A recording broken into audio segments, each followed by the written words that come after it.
Deməli, ondan başlayaq ki, artıq missiya 2027-ci ilin fevral ayına qədər mandat alıb və bundan sonra da mandatı uzatmaq üçün onlar aktiv bir fəaliyyət nümayiş etdirməlidirlər və son vaxtlar diqqət yetirmişsinizsə, onlar sərhədlərə, özdə ayrı-ayrı nöqtələrə səfərlərin, o patrol xidmətinin sayını artırıblar. Və bu səfərlərdən sonra yəqin ki, Avropa İttifaqının rəsmilərinə hesabat verirlər ki, biz müşahidə aparırıq. Amma sizin də qeyd etdiyiniz kimi, bütün bu müşahidələr yalnız və yalnız onların öz Ermənistan ərazisində olmalarına bir növ bəraət qazandırmaq üçün, aldıqları o yüksək məvacibi bir növ doğrultmaq üçün, yəni bunun bir təsdiqi kimidir. Yerdə qalan həm də ki, binokul əllərində Azərbaycan sərhədlərini müşahidə edirlər. Açığın deyim ki, bizim hərbiçilər həm Azərbaycan Dövlət Sərhəd Xidməti, həm də Azərbaycan Müdafiə Nazirliyi lazımi şəkildə üzərinə düşən öhdəlikləri yerinə yetirir. Yəni vəzifə borclarını necə lazımdır yerinə yetirir. Bizim elə bir hərbi gizlədəcəyimiz bir obyektimiz yoxdur ki, onlar o binokulla həmin obyektləri müşahidə edib nə isə qeyd eləsinlər.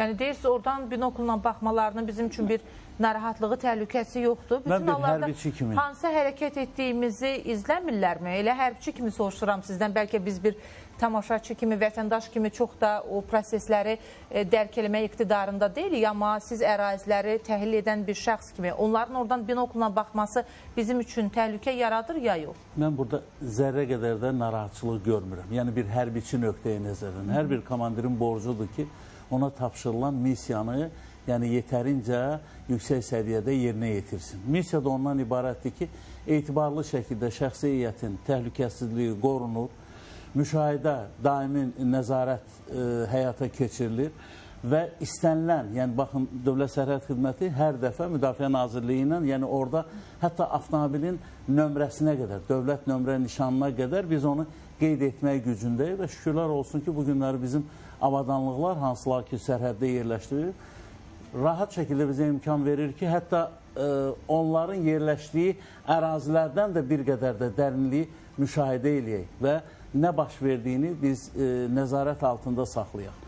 Zaten mən yenə də deyirəm, indi bəzən biz deyirik ki, onlar kəşfiyyat xarakterli məlumatlar toplayırlar. Onsuz da bizim əskərlər gün ərzində o hərbi xidmətin o vəzifələrinə uyğun olaraq 2 saatdan bir, 3 saatdan bir dəyişiklik. Yəni deyirsiniz, baxdıqları, gördükləri əslində... Yeganə odur. Yerdə qalan hansı komandir öz hərbi və yaxud da dövlət sirrini düşmənə verər?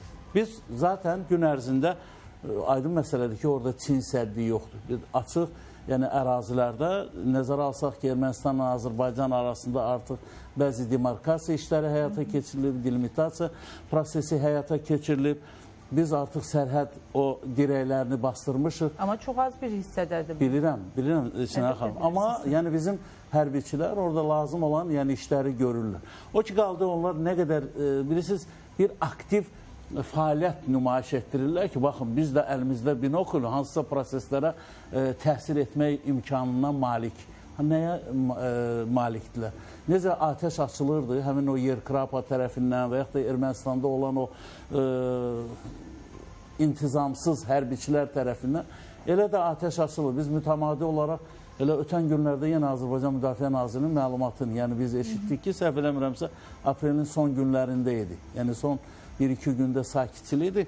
Atəş açırdılar və dərhal da deyirlər ki, gəlin Azərbaycan Müdafiə Nazirliyi ilə bir yerdə biz müəyyən komissiya yaradaq, işçi qrupu yaradaq, bunu araşdıraq.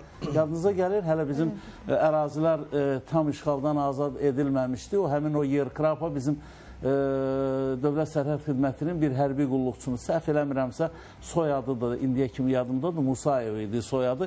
Atəş açdılar, hərbiçimiz şükürlər olsun ki, yəni həyatını itirmədi, yaralandı və dərhal da biz cavab atəşi ilə, yəni lazım olan işi gördük. Hətta ermənilər o vaxtı bəyan elədilər ki, Müdafiə Nazirliyinin hərbi polisinə göstəriş verildi bu Paşinyan tərəfindən ki, bu hadisə araşdırılsın. Amma məlum oldu ki, orada olan o Yerkrapa özünü müdafiə hansısa bir deməli, başı pozuq bir dəstə onlar atəş açmışdılar və bizim Dövlət Sərhəd Xidmətinin əskərləri də heç o prosesi səhərə qoymadılar. Yəni lazım olan iş görüldü və məsələ də öz həllini tapdı.